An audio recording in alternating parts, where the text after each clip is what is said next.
Summit. I'm now joined by Clodagh Harrington from Leicester. She's a senior lecturer of American politics. Good to speak to you. So we were expecting the US president to put a fight at the NATO summit, but he has taken it even further by singling out Germany with his pretty harsh comments. What did you make of it?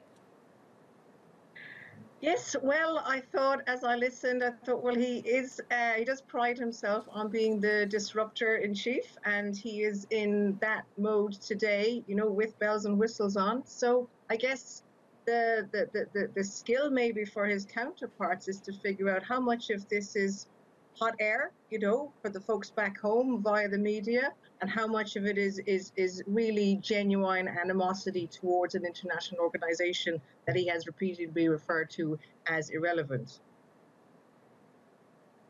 And do you think Stoltenberg can convince Trump that the alliance is good for the US and its image as a world power?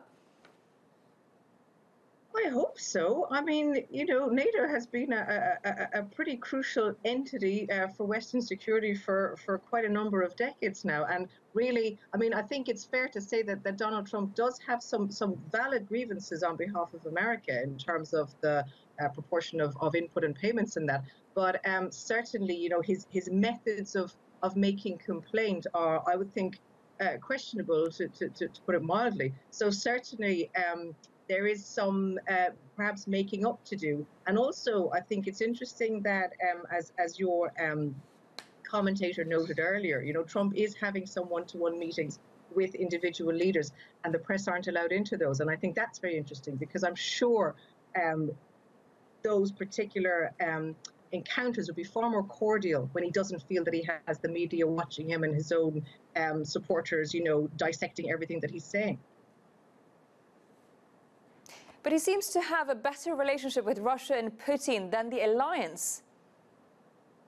No, he does, absolutely, or certainly on the surface at least. I mean, we'll wait and see what happens in Helsinki next week. But I think if you look at his rhetoric, he has been consistent, if nothing else, in stating that he is not very interested in international alliances, in international cooperation. They fly in the face of his America First agenda. So, if you are all about America first, then the idea of being part of a bigger entity, or other bigger entities, or being part of international agreements such as the Iran nuclear deal or the Paris climate, of course, they don't sit right with his worldview and with the worldview of his supporters. America first is sort of a different way of saying America alone. And we're seeing, some manifestations of this right now today. And what do you think the stance of the 29 members is to that? To Trump's policies?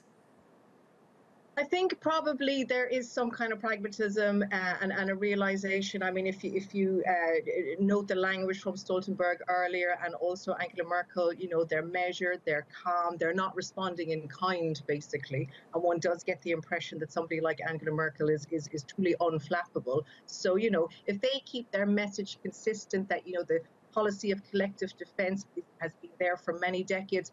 And the only time that, Article 5, to my knowledge, has been invoked, which is the kind of one for all and all for one essence of NATO, was back in 2001, when America really rather desperately needed its allies. So I think President Trump needs to be careful not to be throwing out babies with bathwater. And I think his counterparts are really mindful of that. Well, we have to wrap it up here. Thank you very much for that insight, Clodagh Harrington.